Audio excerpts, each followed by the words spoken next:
অনেক ভেবে করে ফেলি একটা, আর হয়ে যায় আরেকটা।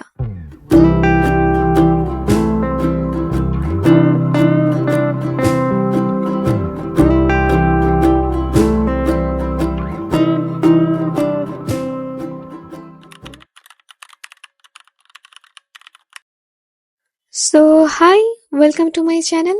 আর আজকে আমি একটা ইন্টারেস্টিং জিনিস বানাতে যাচ্ছি, আর আমাকে বেসটা পাঠিয়েছে মিবাস্কি থেকে।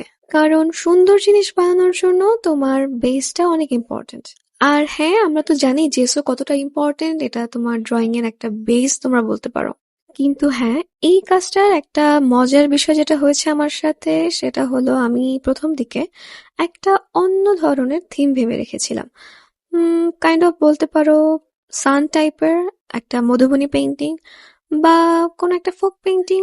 তাছাড়া যখন এই কাজটা করছিলাম খুবই এক্সাইটেড ছিলাম, বাট পরবর্তীতে আমার কাছে কেন জানি মনে হচ্ছিল উম এটা কি আমার এই বোর্ডের সাথে যাচ্ছে, আই মিন এই এমডিএফ বোর্ডের সাথে কি যাচ্ছে। এই প্রবলেমটার সব থেকে মেইন কারণ হচ্ছে মাথার মধ্যে অনেকগুলো আইডিয়া যখন একসাথে থাকে তখন যে কেউ কনফিউজড হয়ে যায়। আর আমার সাথে ব্যতিক্রম কিছু হয়নি, তাই আবার কালার বের করে ফেললাম একটা মাটি টেক্সচারের মতো একটা কালার, সো একটু যেন মাটি মাটি ফিলটা আসে। আর this is my first time, কারণ হচ্ছে এই টপিকে বা এই থিমে আমি কখনো ভিডিও বানাইনি বা তোমাদের সাথে কখনো এই থিমে ড্রয়িং শেয়ারও করিনি। আর এটা তো তোমরা অবশ্যই জানো, প্রচুর পপুলার একটা টপিক, সেটা হচ্ছে ওয়ার্লি পেন্টিং। আর হ্যাঁ, স্কেচবুকে তো দেখলেই যে আমি কনসেপ্টটা মেক করে নিয়েছি, আর কনসেপ্টটা আমি আমার এই যে বেসটা সেটার উপরও হালকা করে ড্র করে নিয়েছি। আর তারপর করছি তোমার হচ্ছে একদম ফার্স্ট যে কালারটা আমি করব সেটাও হচ্ছে আমার কনসেপ্টের বা আমার ক্যারেক্টারের বেস কালার, সেটাই আগে করে নিচ্ছি।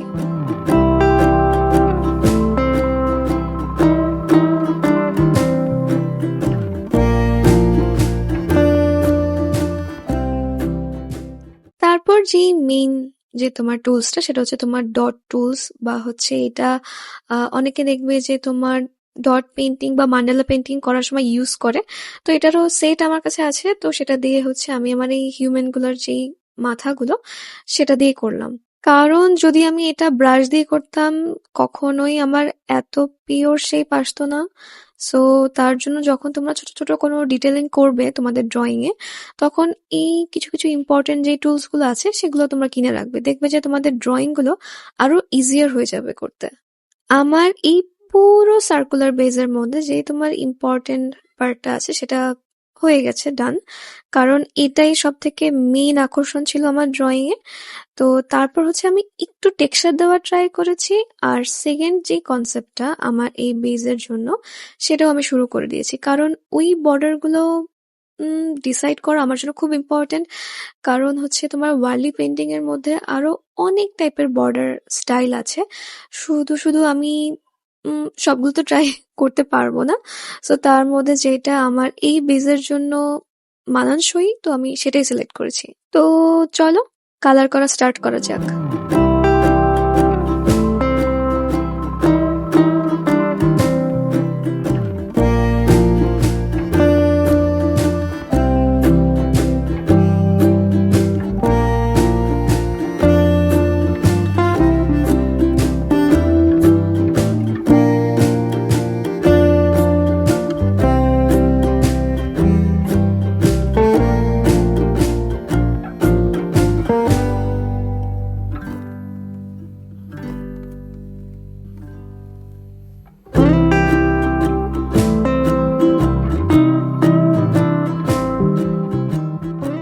তো সব প্যাটার্ন গুলো তো করে নিয়েছি। আর এখন যেটা করছি সেটা হচ্ছে তোমার ভার্নিশ, যেটা খুবই খুবই দরকার তোমার ড্রয়িং কে প্রোটেক্ট করার জন্য, যেটা না করলেই না। তো কিছুক্ষণ আমি রেখেও দিলাম, আর সাথে আমার হেয়ার ড্রাইটা দিয়ে আমি ড্রাইও করে নিলাম। কারণ কিছু কিছু জায়গা একটু আঠালো থাকে, তো সেই জায়গাটাও কমপ্লিট হয়ে যাবে। অ্যান্ড এটা হচ্ছে আমার পুরো বেস্টার ফুল লুক। আমি ফ্রন্ট, সাইড, তারপর হচ্ছে তোমার ব্যাক, প্রত্যেকটা এরিয়া কভার করার ট্রাই করেছি যেন কোনো জায়গা খালি না মনে হয়। আর এটা কিন্তু তোমরা আগেই বুঝতে পেরেছো যে আমার জুয়েলারি ট্রে। সো এখন তোমরা বলো তো যে এটাই কি বেটার ছিল নাকি নতুন ভাবে আমি যেটা বানিয়েছি এটা বেটার। উম জানাতে কিন্তু আমাকে অবশ্যই কমেন্ট করবে, কেমন? আর সাবস্ক্রাইব করতে একদমই ভুলবে না এবং সবার সাথে শেয়ার করবে। So now take care, by.